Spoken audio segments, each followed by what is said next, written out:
You are listening to the Wealth Formula Podcast with Buck Joffrey. Get ready to change your life. Welcome, everybody. This is Buck Joffrey with the Wealth Formula Podcast, coming to you from Santa Barbara, California. Sort of opening up around here. Still, people walk around en masse, of course, but restaurants are starting to open. Starting to seem a little bit more normal, but boy, it is getting old, isn't it? I'll tell you what. Listen, before we start with the content of today's show, I do want to point out that there is a website called wealthformula.com that is the home base for Wealth Formula Podcast. This is where you'll get a bunch of the resources, including, by the way, the video for this week's podcast if you want to watch it on the video version. Some of you are doing YouTube anyway. But if you're listening to this right now and want to get the replay of the video part, go to wealthformula.com and look for the link there. As for today's show, in our last Wealth Formula Network video conference, and I should point out, Wealth Formula Network is our private community, which you can check out for yourself if you'd like at wealthformularoadmap.com. It starts with a course, and then it moves into this community on the Facebook and also via biweekly video conference meetings. But anyway, there's a common question that came up again, and I think it's one that pretty much all of us have at this point, which is, well, if the economy's in the tank or headed in the tank, why does the stock market seem to be so tone deaf to what's going on? I mean, absolutely. I listen, it's the elephant in the room, right? Well, I'll tell you, I don't claim to know the answer to that, but let me give you my 2 cents. Let me give you my armchair economist look at this. And that is that first, fiscal and monetary policy are in full force. The Federal Reserve has been printing full time. Those presses are they are on all night long, every day, full time. And they have been cranking out that money. And in the meantime, we've added $1 trillion to the debt, to the national debt in just the last couple of months. The Federal Reserve has shown willingness to not only print and do buy bonds and QE, but has also shown willingness to buy high yield corporate bonds in the form of ETFs. Now, these are, of course, also known as junk bonds, literally by doing this, picking winners and losers. And if they're willing to buy junk bonds, what's keeping them from buying S&P 500 ETFs? That's the question. And, well, some of you will listen to that and say, well, of course, there's one thing that prevents them from doing that, which is the law. Well, that may be true at this point. But to me, that seems like a formality, because if the ship starts sinking again, it seems not unlikely for this to occur, right? So if you're managing client money and you're moving a lot of money through the market, because that's part of what's moving the market is, the confidence of money managers, et cetera. What are you going to do? I mean, listen, if you missed a 40% recovery that came from the big dip in March, you might have gotten fired by now. I mean, if you got out of the market, you look kind of silly right now because we're back up 40%, even though we had a little bit of slide today. But instead, rather than taking any chances, it might make more sense to just follow the money, so to speak. And that money is the money that is being printed by the Federal Reserve, or the money in the form of junk bonds that are being bought by the Federal Reserve. To me, frankly, this is where it's at. This is why stocks are doing as well as they are. I also think that a lot of people, frankly, even in the institutional money management space, really are not in touch with what's going on in the economy, and they still expect this V-shaped recovery. Now, to say the least, the economy has significant challenges ahead, right? No one doubts that. However, remember that a crisis often brings opportunities. And frankly, these are the types of times when, wealth is transferred the most significantly. People get rich, people get poor, and you want to try to make sure that you are on the receiving end of that. And as part of its arsenal, the government has provided substantial support to small business, and by also by changing the tax code. So it is really imperative that you know the changes that are going on. Now, I know some of you are saying, well, listen, I'm not a small business owner, so this is not really relevant to me. But I'll tell you what, understanding what's going on the ground will help you much better understand the realities of the economy and not be just fooled by, some sort of phantom Dow Jones Industrial Average is continuing to rise. Listen, I don't know what's going to happen. I'm not going to go on the limb and say, the stock market's going to crash. Maybe this will be some sort of new normal where the stock market continues to go up regardless of what happens in the real economy. But listen, I wouldn't take those chances myself. But anyway, the bottom line is understanding what's really happening on the ground in the economy will really help you make some reasonable decisions. And for that reason, I've asked my friend Tom Wheelwright, who's my CPA, who is a sort of a very, very smart guy, to join us again on this week's podcast to explain the most recent updates to the tax code that happened last week. As you recall, Tom did a webinar and he was on the show just a couple weeks ago. But since then, there are new laws and they've been updated. And so what he's going to do when we come back is he's going to tell us exactly what is new, what has changed, and he's also going to tell us what he's seeing on the ground, as most of his clients are small business people, so you can get a dose of reality there as well. So when we come back, Tom Wheelwright. Welcome back to the show, everyone. Today, my guest on Wealth Formula Podcast, well, he is very well known to our group. He is my CPA, Tom Wheelwright. He is also, I guess you would, qualify as a celebrity CPA, Tom. Tax-free wealth, rich dad advisor to Robert Kiyosaki, just a guy who can really explain the stuff and who knows the law better than anybody else. And we've had some changes recently, so we've got him back on because these are incredibly important issues. Tom, again, welcome back. Hey, thanks for having me, Buck. Always good to be with your group. A number of members of your group are clients of ours, and so we love your members. We love the people who are watching you and love what you're doing in the financial education area. Yeah, and I should point out, from the standpoint of this particular podcast, Tom is also doing this as a video as well. So what we'll do is we'll post the video. You can always see it on YouTube as well if you're following us there, but we'll put it on the website as well. But if you're listening in the car, like I know a lot of you do, you can go back and watch this as well. But Tom, so you did a webinar literally just a couple weeks ago for us that was really helpful on the latest tax legislation. And then just like that, we already have some significant changes, some very much for the better. Do you want to give us an update on that? I do, and that's why we decided to do this, of course, is that the big changes, there were two big changes. The primary change is this our favorite our favorite program right now is the PPP loan, right? Yeah.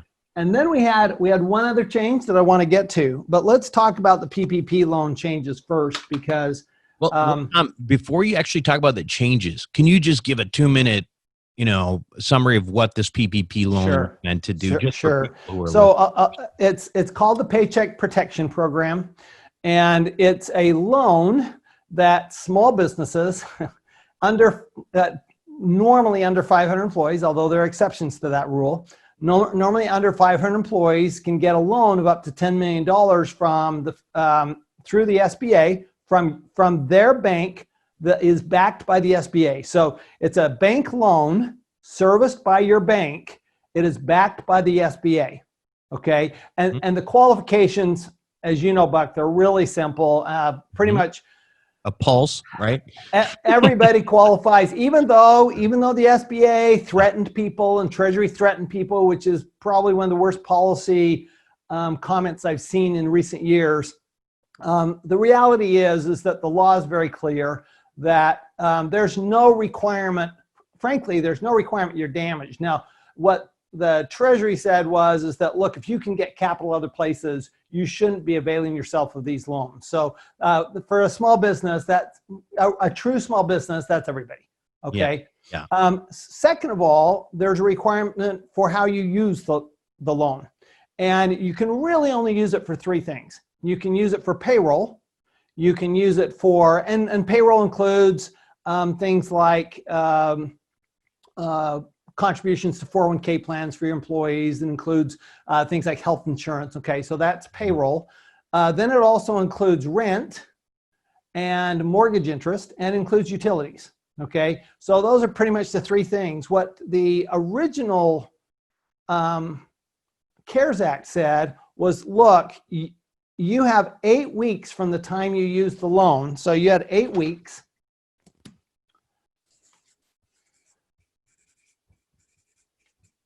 And the 8-week rule was from the time you received the money until to use the money. Okay, you had 8 weeks to use the money. The challenge, of course, is that there are a whole slew of businesses that weren't able to use the money, either because the government wasn't allowing them to open, or because they couldn't hire employees because the employees would rather be on unemployment because the unemployment was so good.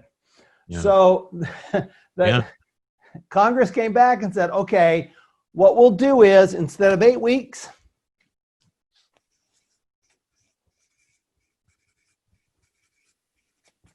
we'll make it 24 weeks. Mm-hmm. And 24 weeks is significant because the reality is that the amount of the loan was based on 2.5 months of average payroll. Mm-hmm. Well, so 2.5 months, that's approximately 10 or 11 weeks, and you've got 24 weeks to use it. You've pretty much got to be just about out of business to not be able to use this. So you're really probably going to be able to use all of it and not have to pay any of it back. However, there were a couple of other changes. One of the curious rules that the SBA came out with was this so-called 75-25 rule. And in the 75-25 rule, the SBA said you have to use it 75% for payroll, and you can only use 25% of it for utilities, rent, and mortgage. That was the original. That was the original. Well, it's actually not the original. Okay. No? In the original bill, there was no mention of how it was supposed to be used, except for those three things, right? Mm-hmm. There was no 75-25 rule. This came in a regulation from the Small Business Administration. So then what Congress did this time is they said, well, we're going to change that, and we're going to make it 60-40. All right, we're going to make it 60-40. So 60% has to be used for payroll. One of the concerns with the way this new law was written, this revised law, it was a revision, pretty much just revised as of the effective date of the CARES Act, right? So for most of it. So one of the curious parts of this is it appears in the law to be a cliff rule, meaning if you don't use at least 60% of it for payroll, you don't get it at all, the forgiveness. Right. Treasury and SBA have since come out and said, no, we're going to issue new regulations, and the intent is it's the 60-40 rule will apply just the way the 75-25 rule. So it'd just be a proportionate reduction. It wouldn't be an entire disallowance. Right. So, I mean, basically, you know, if you went off of that, if you weren't exactly at 60%, maybe you used, 50%, then you just have a new baseline. For forgiveness. Right. For forgiveness. Right. So if you use 50%, if it was a, 50-50, then, you might lose, you're going to lose some percentage of the forgiveness. Now, the other thing they did, though, is they extended the deferral. So, if you do have any that you haven't used up, you've got, under the original rule, you had 6 months before you had to start paying. Under this rule, you have 10 months. However, you don't have to start repaying it until your 24 weeks is up. Okay. And there, so if you're 24 weeks, so 24 weeks, by the way, it's the earlier of 24 weeks or December 31st. So I don't know why that would even be in there, because because you have to get reasonably, you really have to get this loan by the end of June. Yeah. So the good news is there's still money out there. In fact, they're talking about repurposing it.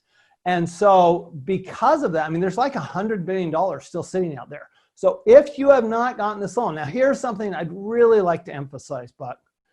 I have had people tell me, clients tell me, oh, I'm not sure I should take this money, and are they going to come after me? And we're talking about like even a couple $100,000. Yeah. Should I give it back? And I'm going, you know what? Here's the challenge, and this is the challenge I had with the whole policy in the first place, right? Where we're going to put you in prison if you really didn't need it. Right. That, first of all, if you're under 2 million, that's absolutely not going to happen. It appears they're not even going to question it. They're not going to audit it. Mm-hmm. And second of all, even if you're over $2 million, look, they would have to prove that you had easy access to capital otherwise, other than here. And how do we even know yet? Yeah. The challenge is we're seeing, like I'm in Arizona, we're seeing we're seeing more cases of COVID-19 than we did when we were shut down. So we're actually having this huge influx. Our hospitals are concerned about being out of beds. Okay, so this is, we don't know what's going to happen. You saw in the market today, you saw this huge drop in the stock market. Why do you see that huge drop in the stock market? Because there's this resurgence of COVID-19 cases, and they're very concerned that, businesses are going to have to close down again, where even if the government doesn't shut them down, the reality is if this thing gets really bad, worse than it is now, then you're going to see just people hesitant to go out. I know my wife and I, as an example, we're high at risk, and so we're very hesitant to go. We would never go out to dinner in a restaurant, ever, right now. So, you're going to see some challenges, and so that's why I say anytime you can get cash and have cash available, if you want to pay this back a year from now, pay it back. That's fine. You don't want forgiveness. You say, you know what? I don't need forgiveness. I'm not going to take that government money. Have it available. It's like having a line of credit. I mean, why would you not want a line of credit? Which actually brings me, I want to talk, if we can, Buck, we have time. I'd like to talk about the two other loan packages that are available, once we get through the PPP here. Because this idea of I don't need the money because my business is doing well is premature. Right. It's completely premature. We don't know what's going to happen. Yep. We think the world already fell apart. I don't think we've even seen the surface scratched on how the world's going to fall apart. Yeah. I really don't, because between the protests, the looting, the violence, all of what's going on in the world, particularly in the United States, I think we're going to have some severe distress in the third and fourth quarter of this year. So can we go to one more piece of the? Yeah. No rush at all. Yeah, absolutely. So this is the big one, right? This is why they did it. But there's another one that people don't really know about. Wait, and that's before you leave, are you leaving the PPP now? Well, sort of, yes. Because I have a question on that. Go ahead. There was one part that I know got a lot of people on social media were talking about, which I'm wondering if has changed. It's the deductibility of payroll. Oh, yeah. So that has not changed yet. So, but let me explain why it probably will change. Okay? Maybe explain what I'm talking about first. Yeah. So I'm always saying Congress giveth and the IRS taketh away. Right. And that's pretty much what we have going on here. What happened was in the CARES Act, forgiveness of a debt would normally be taxable income, right? All income's taxable unless the government says it isn't. Well, the government in this case said it isn't. Yeah. So here's a specific example where the government in the law, in the legislation said the forgiveness of this loan, you get a $2 million loan, that $2 million is not taxable. The IRS, in its infinite wisdom, decided that if this is not taxable, then that means that the payroll, the utilities, and the interest that allow it to be forgivable are not deductible. Now, of course, if you can't deduct the expenses, the net effect of that is making the income taxable. Right. So it's eliminating the benefit of being non-taxable because you're not getting the deduction. So what's the point? So in the HEROES Act, which is the proposed legislation by the House of Representatives, in their legislation, their next stimulus bill, they propose giving back that deductibility, okay, making it very specific. The reason the IRS didn't want to do that is because there's a lot of non-taxable income, and the general rule is if you have an expense that creates non-taxable income, you don't get to deduct the expense. Right. Okay, so that's a general rule. They didn't want that. They didn't want their application here kind of spoiling the whole basket. Yeah, right? because I mean, I know business owners who are holding on to their money because they don't want to be taxed on it. And right, you know, right, so right. Yeah, of course, because you're going, wait a minute, if I have to hold out 40% or 50%, in California, you're talking about 50%, yeah, 50% tax here. So you don't really have a $2 million loan, you have a $1 million loan. right. Right. So because now the Senate, Republican controlled Senate, has pretty much said, yeah, the HEROES Act is just a pipe dream. However, one of the things to notice in I always read proposed legislation, and the reason is that if there's something in the proposed legislation that the other side wants, it's going to end up in the final legislation. And this is something the Republican Senate wants. Okay, everybody wants this. The only reason I believe that it wasn't put in here into this revision was because it was already in the HEROES Act. Okay, so I fully expect that to come through. Mnuchin said today that we're going to get at least $1 trillion of stimulus in the next package, which, by the way, has to happen by the end of June because of the unemployment running out. Okay, the first part of July. Right. So you have to do this next stimulus package within the next several weeks. Otherwise, frankly, you've got social unrest that's fairly significant that could be the result of people not having money in their pocket, right? If you can't eat, what do? You get it somewhere. Yep. Right? So that's a real issue that the government is focused on. So I expect that stimulus package to happen in the next several weeks. The taxability issue should be solved. We don't know for sure, but Treasury said it should. They want it solved. Frankly, they could solve it themselves, but yeah. They want it solved. The reason they want Congress to solve it again is because they're worried if they solve it, then it will apply to a lot of other things besides just the PPP. Okay? Got it. Now, any other questions on PPP? No, I think that's good. Let's move on to the next. So let's go this. There's another piece that nobody's talked about in this particular legislation. This was the correction to the PPP. Some of you might recall that in the original CARES Act, you could defer 50% of the employment taxes from payroll, which is basically the employer's share. Okay, you could defer paying that over until the end of the year. Okay, unless you had a PPP loan.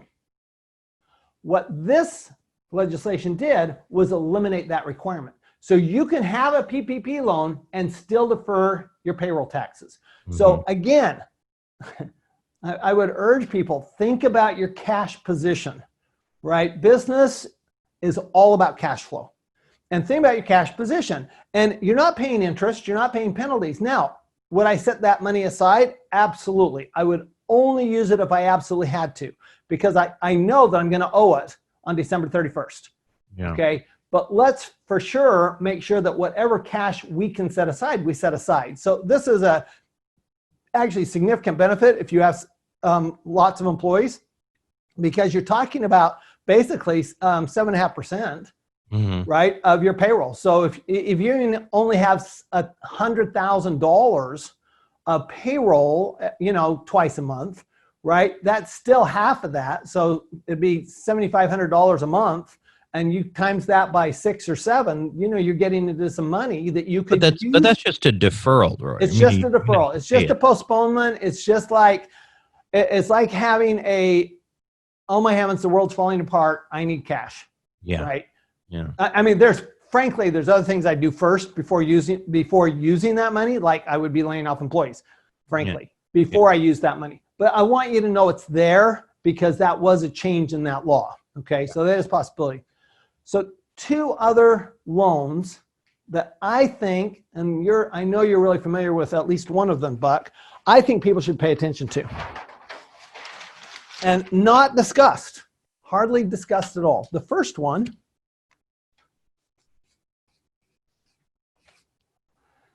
is the EIDL loan, Emergency Injury Disaster Loan, okay? Now, this is really interesting.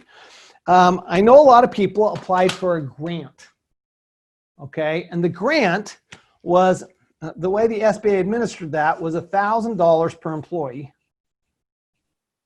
but not more than 10,000, okay? That's how they applied that grant. So if you had 8 employees, you got $8,000. If you had 80 employees, you got $10,000, right? So that was that grant. Now, that grant, if you did not have a PPP loan, is just that, it's a grant, okay? So you don't have to worry about paying it back at all. If you had a PPP loan, that grant reduces the amount forgiven under the PPP. It's still not, you still don't have to pay it back under the EIDL loan. You're paying it back now under the PPP loan.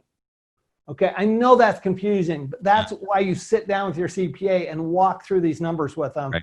I mean, the CPA, your CPA is like your best friend right now. CPA and banker, 2 best friends right now in the financial world. What I found, and Buck, I don't know if you want to speak to this, but what your experiences have been, the people you've talked to, but I'm finding that if you applied for the grant, the SBA is routinely giving out the loans, and they're offering loans, and so you applied for the grant, and not only did you get the grant, but you're going to get a loan. Well, you know, it's interesting in our case, and I don't know if you've noticed any of this, Tom. My friends in California who have businesses are getting their EIDLs, and in Illinois, my business friends, none of us have gotten our EIDL yet. Interesting. See, because I've gotten the ones for my business. Yeah, they're done. Be careful. By the way, anytime you sign a loan, make sure you read the loan provisions. There's actually one provision in this loan that I'm checking out. And here's what it appears to say. All right. Mm-hmm. I'm not a lawyer. That's why I'm getting it checked out. What it appears to say is that if you have this loan, until you pay it back, you have to apply to the SBA if you ever take money out of your company. Okay, that you have to actually ask the SBA for permission to distribute money from your company. So that's a really onerous provision. And frankly, if that's the way it ends up, I'm going to say no, right, to this loan, because I'm not going to ask the SBA every time I want to take money out of my own company. That's crazy. Right? I'm okay if it says, I mean, it's just a loan anyway. I'm okay with not distributing this money. I'm okay not distributing this money. I'm just not okay. And this does have very specific uses. Okay, you do have to use it for damage caused by the pandemic. Okay, you can't use it for anything, right? But you can use it for PPE, right? I mean, a lot of people are having to buy masks and stuff like that, and you can use it for that.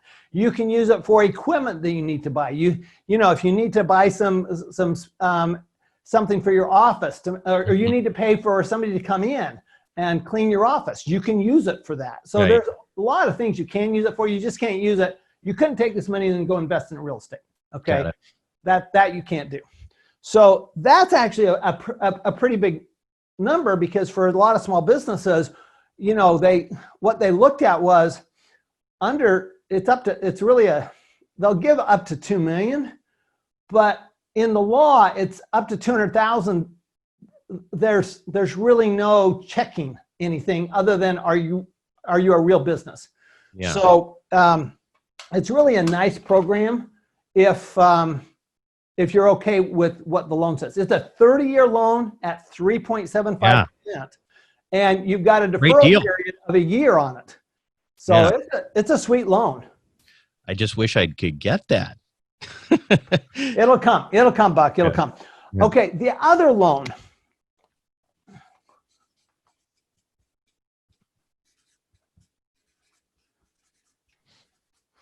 Is called the Main Street funding, okay?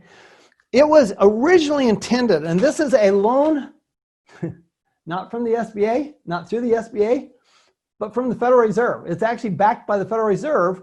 What's gonna happen is the Federal Reserve has set aside $600 billion, which is as much as they set aside, as Treasury set aside for the PPP, okay? $600 billion, and what the Fed's gonna do is they're gonna go buy these loans from the bank. So it's gonna go on the Fed's balance sheet. So the Fed's taking all the risk, which of course the Fed has no risk because it has no responsibility toward anybody, right? So it can just buy loans. It's just printing money at that point, right? So it's just printing money. But it was originally intended for those businesses that did not qualify for the PPP loan. However, it has been expanded because nobody was taking it on. They were too worried about the restrictions. So they're loosening restrictions. They're changing this program. And this is some pretty serious funding. And I would strongly suggest if you have any concerns about your cash flow, that this is a loan you ought to be talking to your bank about. Should I be applying for this Main Street loan? Would I qualify for this Main Street loan? Will you lend me the money? Now, here's what I've learned. I learned this the hard way. A small local bank is always your best bet. Always. The big banks, you know, with the PPP loan, they were like, oh, we'll take you if you're Starbucks. And then, you know, if you're Starbucks, then the SBA came and said, no, if you're Starbucks, you can't do this because you're a big company, you know. So it was bad with the big banks, but the small local regional banks, I know people that they got their loans, their PPP loans within a week. In the very first week that the program was out there, they got their loan. So if you, here's what I would suggest. This is just coming on.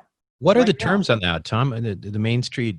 I don't know all the terms of it. I do suspect though that they're similar to the EIDL loan. Okay, it's going to be, it's a little bit going to be dependent on the bank because they do have a little bit of risk where in that $200,000 EIDL loan, the bank has zero risk. They have about, I think they have a risk of 5% on the Main Street. So they have a little risk. So, you know, the interest rates aren't going to be necessarily the same all the time. Your terms aren't going to be exact. I think, okay. I don't know. They keep changing the rules, Buck. And I'll tell you what, if you'd like, once the rules are fixed, we can come back and have a whole discussion. Sure. About the Main Street funding. My point about this fund is there's been a lot of disconnect with it, a lot of confusion. They're ironing it all out. So it's really not gone anywhere. So we have $600 billion sitting there. Well, what I think is going to happen is that they're going to get that ironed out. And then there's going to, when we get this new push of the pandemic, there's going to be a rush for it. So, you know, it's, as you know, but the old adage is the bank will only lend you money when you don't need it. Right. Right.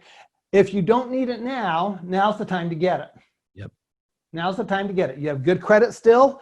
Your customers are still paying you, or your tenants are still paying you, whatever it is. Now's the time to get this. This is not just for employees. So unlike the PPP loan that is specific for employees, or the EIDL loan that has really super restrictions, this one, I think they're going to open it up to be a little broader in the usage, though we don't know exactly what that is quite yet.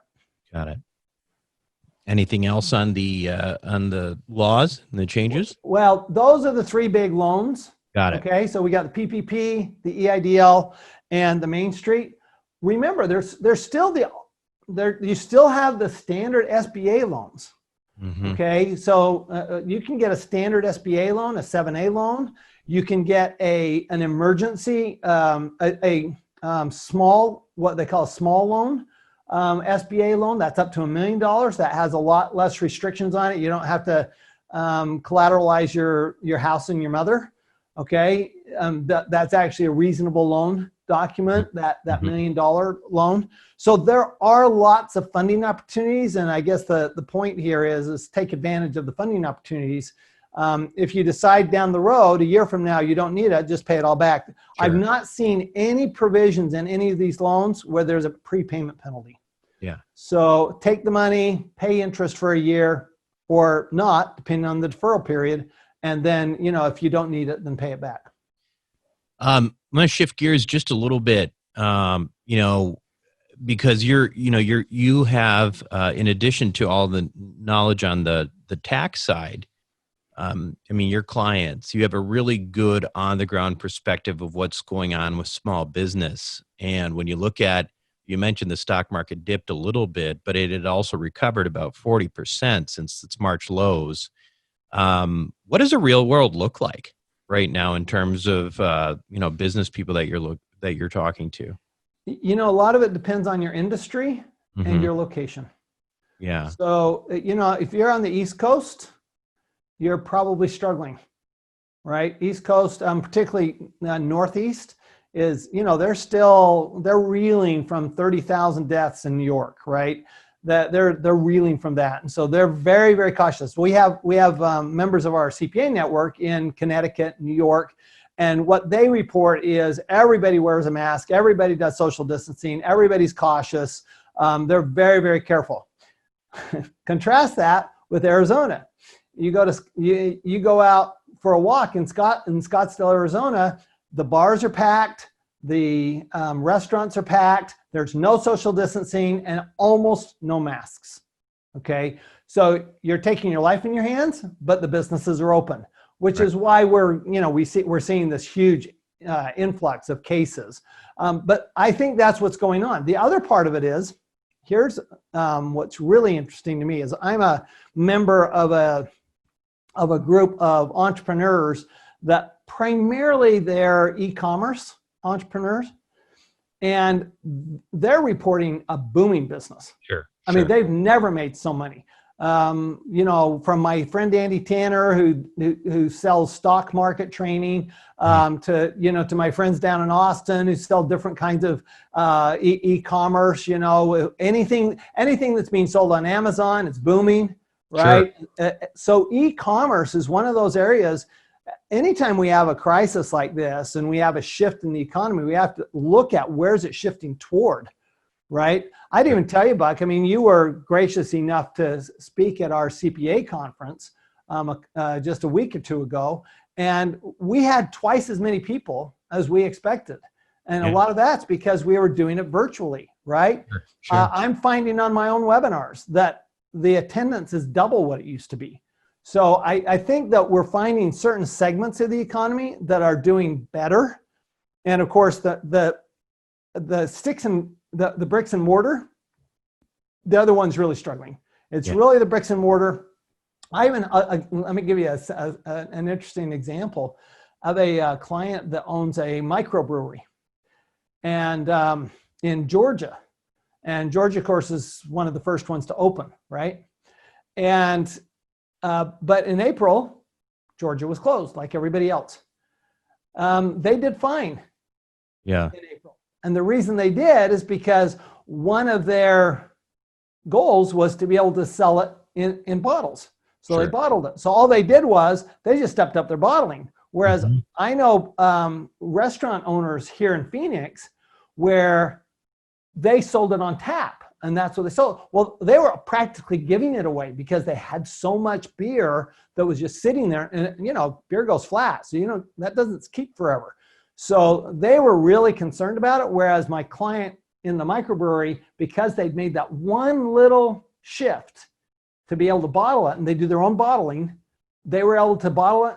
And they had a carry out window and drive up carry out window. And they were able to do that. So, those businesses that are adapting, man, it's just amazing how well they're doing. Yeah, it's funny. It makes me think, Tom, too, and from the standpoint of what I'm hearing about from investors and how things are performing for them. I mean, people who are invested in real estate and office and retail are getting killed. Even people who are doing Class A or new construction multifamily are not doing nearly as well as like working class, because working class, I mean, shoot, with the unemployment rate now, if they're unemployed, they're making more money than they did when they were employed. So, so those assets seem to be performing really, really well, oddly enough. So there is this kind of winners and losers scenario going on with this thing. One last question for you, though, which is, obviously, you talked about how the IRS kind of gets sticky hands and tries to, get their piece in all of this. Do you foresee any additional legislation this year to potentially try to recover some of the lost revenues from the more affluent? For example, stronger restrictions on perceived tax shelters, like conservation easements and things like that. Do you see crackdowns, or do you see anything like that on the horizon? What do you think? I think the crackdowns are going to come directly from the IRS. We're already seeing it. Anybody who has a small captive got a nasty gram from the IRS in March, just as the pandemic was hitting its stride. Totally unethical letter, but nevertheless, because you're the IRS, you can send out whatever you want. And so, we did see that. And basically they said, if you don't give up your deduction, your legitimate deduction, we're going to come audit you. And we're going to basically 800-pound gorilla sitting on your head, right? So that was their message in that. We had a notice last fall that they were looking at auditing the owners of a conservation easement. The owners, not the. I mean the partners. Not the partnership, which is where the valuation was done, where everything came in, but the actual partners in it, who really had nothing to do with that valuation, only deciding that I'm going to make this. I mean, is that like? I mean, how could they even do that? Is that kind of like a? Well, they can audit you. So I think I figured out where this notice, what they're thinking from the notice. Well, it's speculation, but it's speculation based on 40 years of experience. Right. So my speculation is that they're concerned they don't know about them.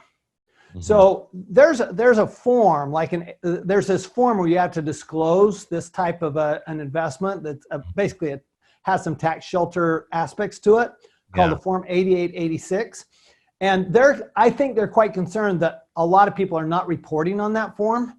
And if you don't use that form, by the way, you have huge penalties if they catch you, right? So you have to disclose this. And I actually think that's what they were getting at.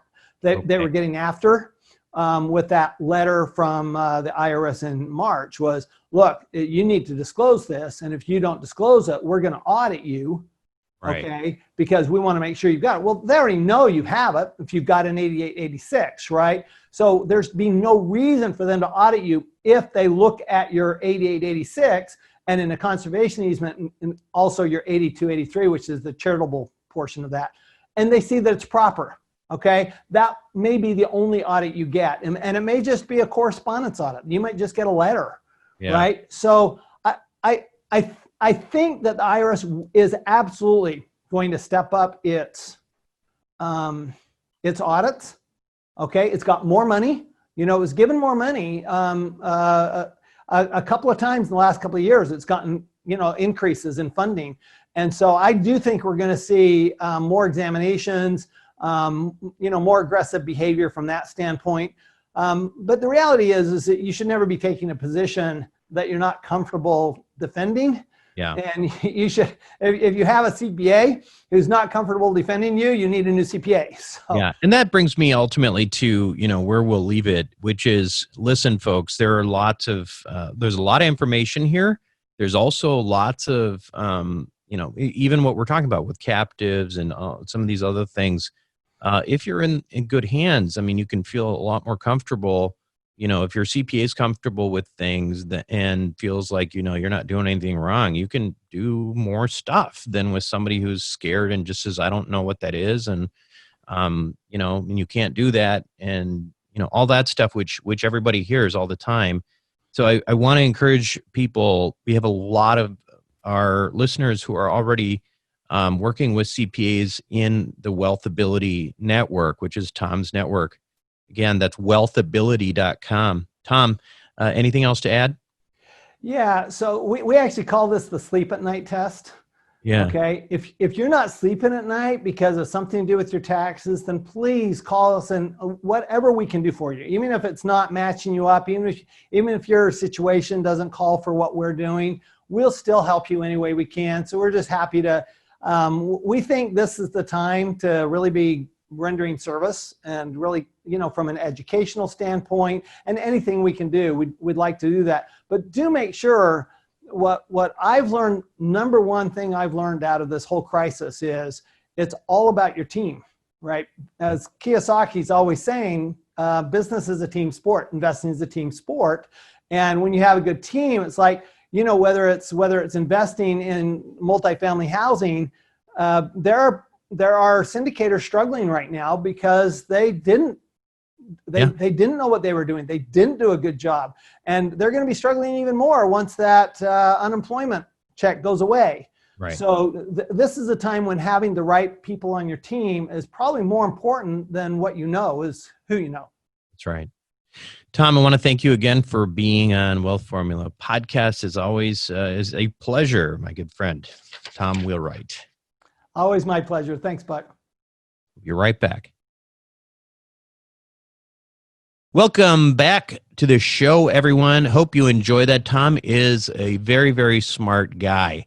And I just want to reiterate that, hopefully, even if you're not a business person, business owner, that you are listening closely to this stuff, because I think it's very difficult, if you're not involved with, having employees, looking for customers and all that kind of stuff to really understand the implications of what's going on. So the tax laws obviously are, always trying to create incentives for the economy. So when you see what the government is doing, you can get a sense for what is reality in the economy rather than just looking at the Dow Jones Industrial Average going up every day. Well, that is it for me this week. Hopefully you enjoyed this show. This is Buck Joffrey with Wealth Formula Podcast signing off. Thank you for listening to the Wealth Formula Podcast. Visit us on the web at wealthformula.com. The information contained in this podcast are opinions, not fact. As always, consult your own financial team before making any investment. See you next time.